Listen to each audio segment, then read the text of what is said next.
Hey guys, my name is JessiMew and welcome back to Adam's Quest. In the last episode, all of our hopes and our wishes were finally answered when sweet little Sila was born in the royal nest.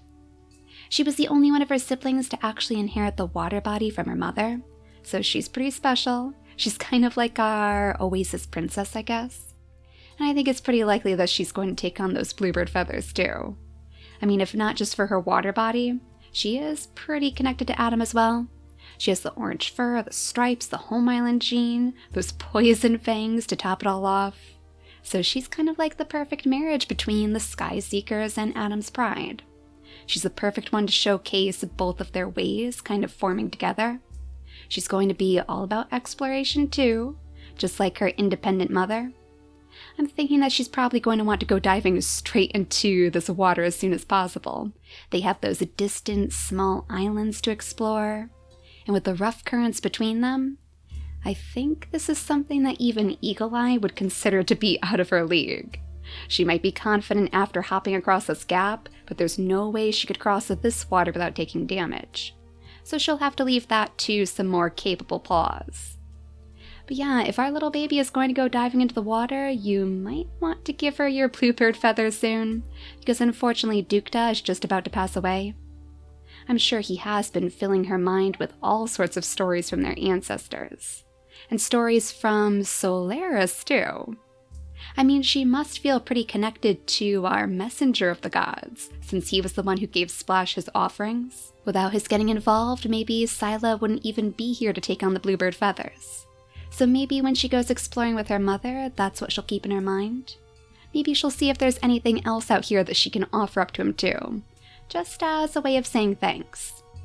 So now that she has the bluebird feather, let's have her go diving straight into the water with a giant splash. She can practice paddling around as her big brother watches on. And he's probably quite concerned, to be honest, seeing her so overambitious. They were both blessed by the Balance sisters too, with the claw and the nimble fingers. So he probably thinks that she should be a little bit more level-headed. But she's only a baby, Rodukta. What can you expect? We'll bring Dukta to the water's edge. I suppose he could watch after his baby on his final day.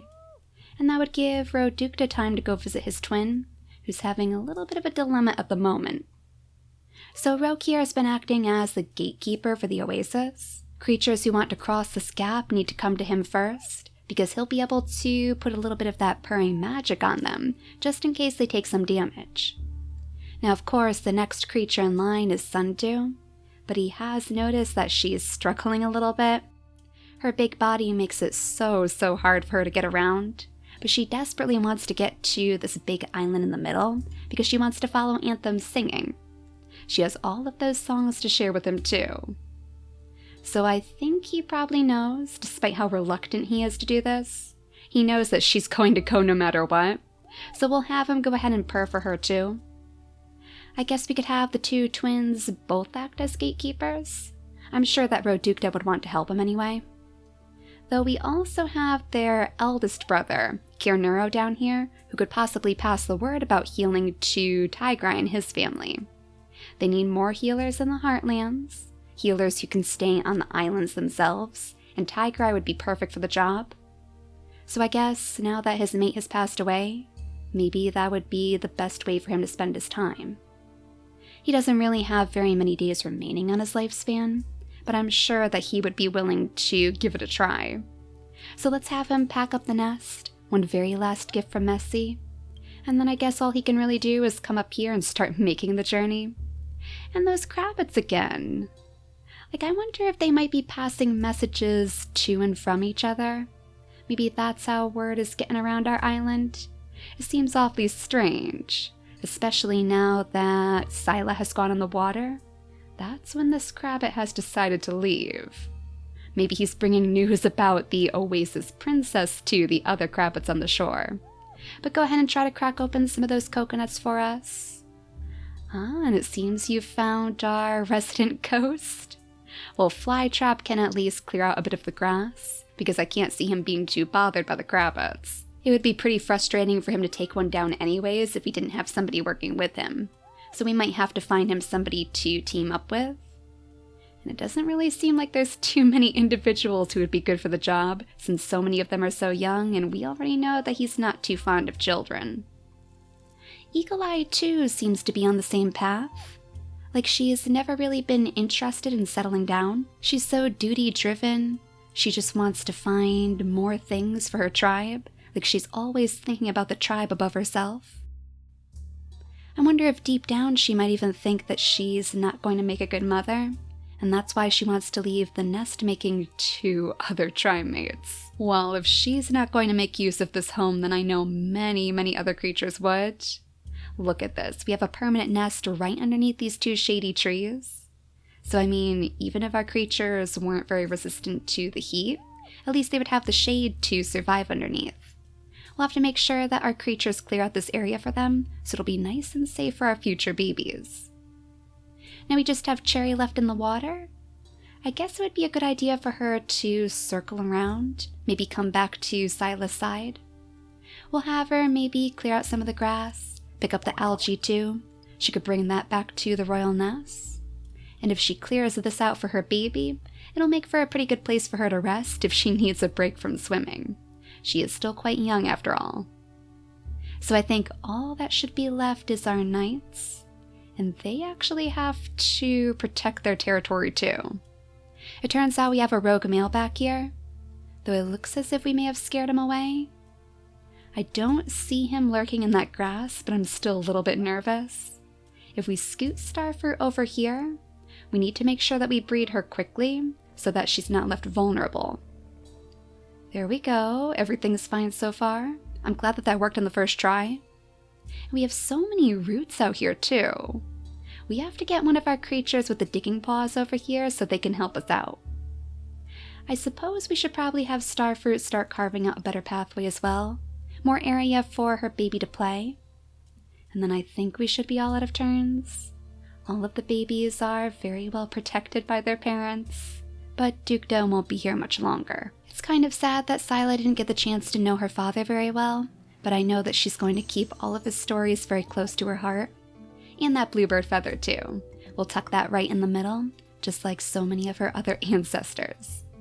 Once she has the second bluebird feather, once her mother deems her worthy, then we'll switch them around again, and we'll give her the alpha rank too. I don't think she'd want to wait a moment more though.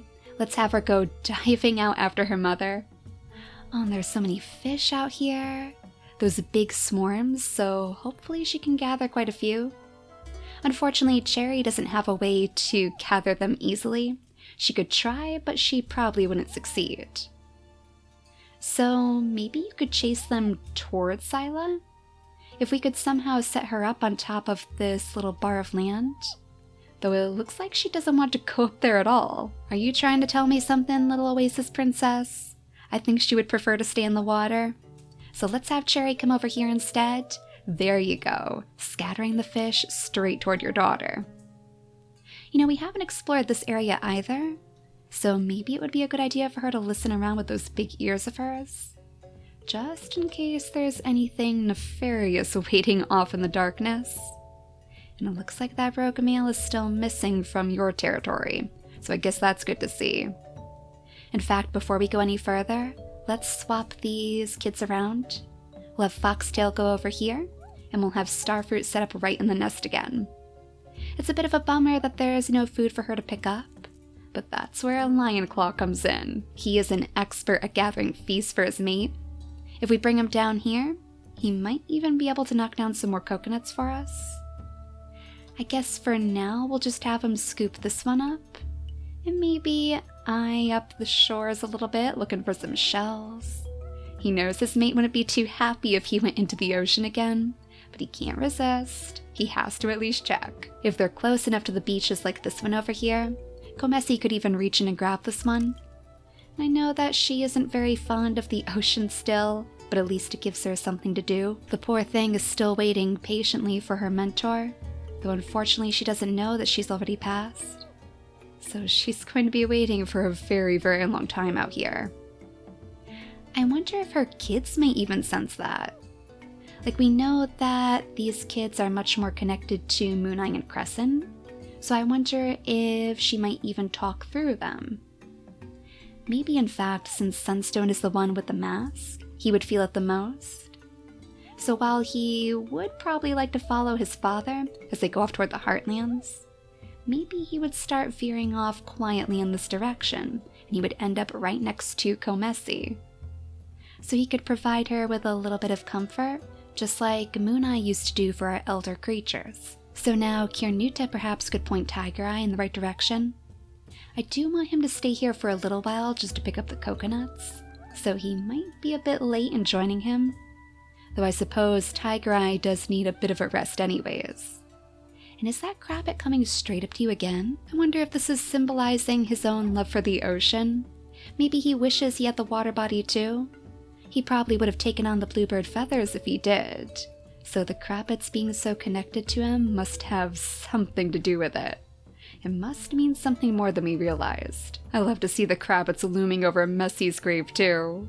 Maybe all of that wrestling has Tanzanite a little bit nervous. He is a bit spooked as it is with flytraps stealing all of the berries. He's convinced that there's some sort of supernatural activity going on.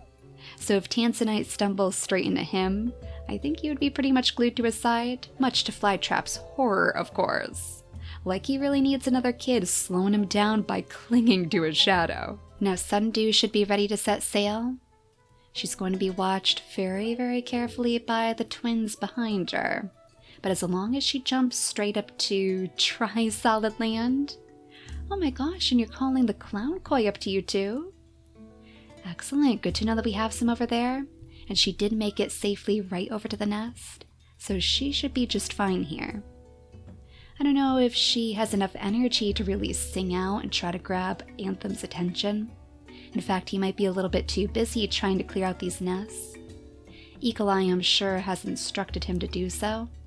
And let's have her sniff around too, just to see what other resources might be in her grasp. It looks like if somebody comes over here, they could probably grab up some berries. Oh, actually, Anthem with his nimble fingers would be the perfect one for the job. So that's probably what has his attention right now, and hopefully she can turn hers to the water soon, so she can grab us some more of those little clown koi. Now we just have Cherry over here with one more turn to make, or two more as it is, so I suppose we could have her start swimming up this way. Maybe she could lead Sila to the first of the islands in their journeys. We'll explore this one first and see if there's anything for Solaris there. And as for you, Lionclaw, I think we might leave you right where you are. We don't want to put him underneath the coconut tree, so with this one extra turn, he can just keep a vigilant watch. No more rogue males sneaking into your territory while you're around, especially not as your second child is just about to be born. So let's see what they're going to look like. Oh, the beautiful yellow fur makes a return. And not only that, but she has the water body too. Oh, I wasn't expecting that. That must be from Lionclaw? Yeah, he's the only one carrying it in his genetics, and I love to see the purr snout popping up on their babies again as well. Even the antlers. Oh, we haven't seen the antlers in a long time. I guess it's because she has the antennas in her inactive traits. Oh, I wonder if she could even birth our next line of oracles? Those to tell us when it's going to rain, so when our next harvest will be. Very, very interesting. And she looks so gorgeous with that sunny fur. You know, we're gonna have to name her Brightheart, probably in memory of her grandmother. I'm sure that Lionclaw misses her quite a bit. Though it's funny because they do look so different. If Braveheart was all about the shadows, she is front and center. She is like the spotlight of the savannas. So I wonder where her story is going to go. Surely straight toward the water? I mean, if Tiger Eye doesn't make it all the way to the Heartlands, at least she would be able to help our creatures who do end up getting injured by the currents. But now you might be able to sing Sundew. It's too bad we don't have any tree stumps out here. I'm not sure that any are even going to spawn in the savanna tiles, but with the plans that we have for this family, it sure would be nice to have a place for our mermaids to sit up and sing. So let's bring Anthem back this way. Curious and tentative as he hears his songs echoed back to him, and she'll try her best to make herself present by clearing out the grasses here. It must be nice to hear such lively music in the tribe again. It's probably helping to ease the pain of their father's passing, especially for the twins. I don't know, maybe they could hunt down a route for us? Just somewhere for them to bury their father? They won't be able to do it themselves, but at least they could guide the gravediggers that way. Our only shot might actually be the roots way over here. And did I actually just see a mole? Oh my goodness. You guys found a little mole over here? I didn't actually know that they could spawn in the savannas because it's been so long. Well, that would sure be an excellent treat to offer up to Solaris. I bet he would appreciate that too. So let's see if Cherry can set up her daughter for the perfect hunting location. We'll scoot her over here, I guess. Oh, and she has access to some berries as well. And a fish? Oh my goodness. I don't think it's a dead clown koi though, so you might want to stick with the berries for now. Unfortunately, she's not quite skilled enough to pick up those delicious morsels, but she can handle the berries. So I'm not sure that we'll want to do much more with Cherry. We don't want her to get in the mole's line of sight. And if she leaves this grass right here, it might even be easier for her baby to hide. So instead, let's return to the twins, where they can start making their paths over to the Knight's territory, I guess. I'm sure that they would understand. I mean, it is their leader that they're trying to bury, so they wouldn't mind if they came in and picked up some of those roots. It's not as though their family really has a use for them right now, and they much prefer the shells and the coconuts anyway. In fact, now might be our best opportunity for Lionclaw to show his daughter how to pick up all these shells. Oh, and that might be our rogue male friend. There we go, so your territory is safe once more. We'll have Lionclaw scoot over here so we can knock down tons of acorns. Hopefully that covers all the tiles. Then Foxtail should be able to help him scoop up every last one. We could even set him up over on this side instead, and then they can grab all the rest on the next turn.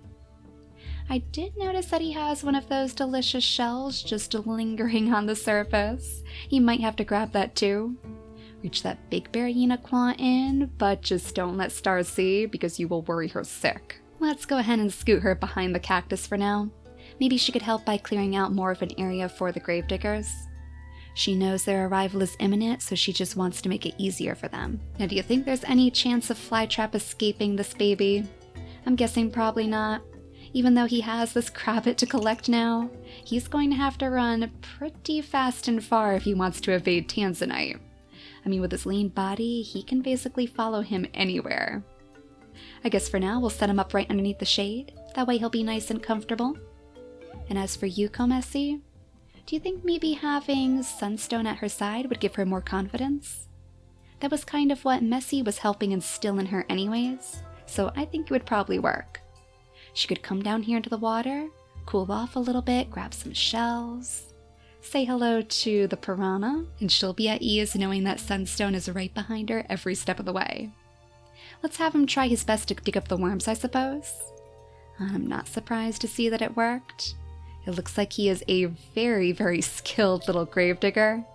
And have you merged with one of the piranha fish? Tiger Eye, that is not recommended. That can't be good for your health. We'll have Kiernero help guide him around the other side of the palm tree. Kiernero needed some more of those coconuts to gather anyways, and now I think he's picked up pretty much every last one.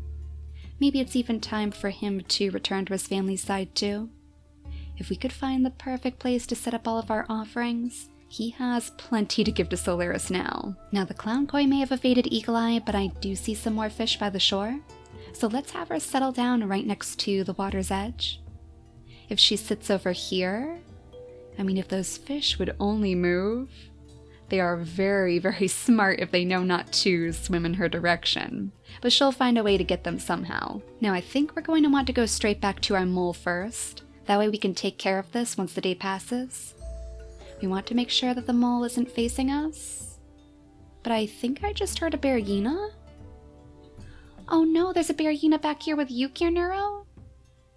Oh, that's unfortunate. What a place for a Berryina to spawn. Of course it would be right next to one of our weakest creatures. I don't think he has a single point of attack. I guess the most he could do is poison the Berryina, but he's not even guaranteed to do so without any points in strength. This is where our nights really need to come in, but they're so far away now. Gosh, Kernero, do you think you can lead the Berryina all the way to the Knights? It definitely won't be easy, but the one thing I know for sure is that he would not leave this coconut for the Berryina to take. So I guess if we have him go this way, he should be able to move a bit further away from the Berryina. Oh no, now the leeches are invading too. They got to you, little foxtail. Well, we'll have to have your mom come down here to make sure you're okay. If we scoot her over here, we can bring Brightheart right next to her. That way she'll be protected too. We could pick that leech off of you, and then you can still enjoy your time picking up the coconuts with your father. So much for doing the moles first, I guess. Well, hopefully you'll be able to scoot right in there. Yeah, it doesn't look like the mole is looking in your direction. They tend to go clockwise, I believe, so you should be okay to jump in for the attack. Excellent, and there's even more moles up here. Oh, you know, that reminds me. When we were playing through our Whale Island series, Mole Metropolis was in the savannah, wasn't it? I completely forgot about that. So there might actually be like entirely different food sources that we can use out here that I am completely unaware of. Yeah, we'll have to see if we can grab that mole too. Though I'm wondering now if maybe Sila could come around this way to save her big brother. I'm not sure, I guess we'll have to see where the Berryina decides to move after this turn. Well, the Berryina will definitely be more likely to chase after Kernero, as long as we move the other creatures away. Oh, and look at this! Little Tanzanite is all grown up now.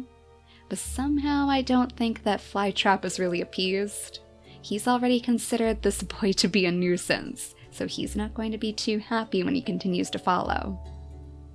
Oh no, and Tiger Eye, you're on your final day too? It looks like you're not going to make it over to the graves in time. I guess you're going to have to give that mission over to your son then? In fact, I guess this would be Flytrap's first time hearing about Dukta's passing as well.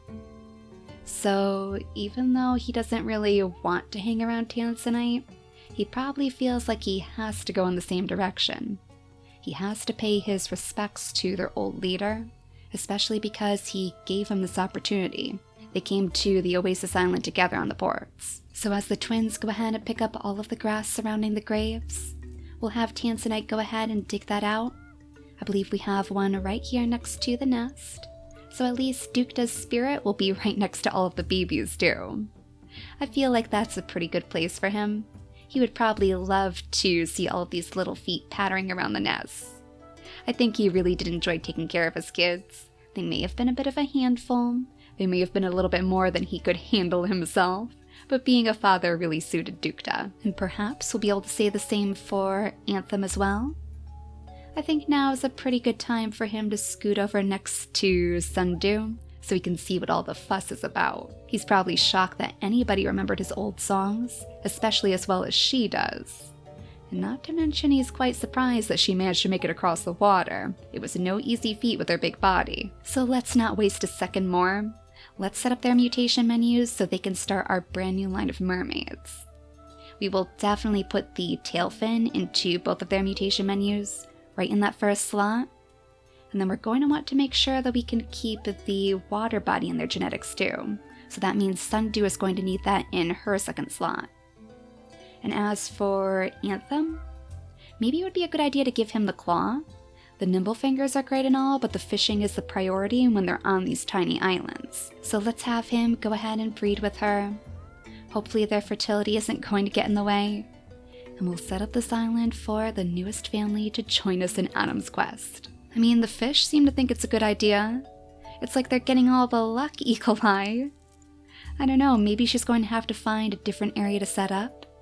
Honestly, if she jumped the gap again, she might be able to scoop up these fish before they even knew what hit them. And in a rare moment of compassion, I mean, his heart is pretty much open anyways, why don't we have Flytrap try his best to guide Tiger Eye up to the graves too? He won't get very far, but I suppose if they're side by side like this, Flytrap could at least bring the news of his passing to Tanzanite. I don't know, it seems like they're bonding a little bit more than Flytrap thought they would. Now with all of our shells gone, we just have Comessi to move right back to the berry bush.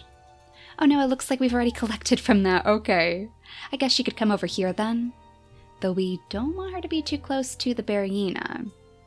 Yeah, I don't think he's going to be able to notice her there. But But at least with her being a bit closer, she might see Kiernuro as he makes his way down the shore. He's going to be in a panic, of course, so he'll need somebody to come to his aid.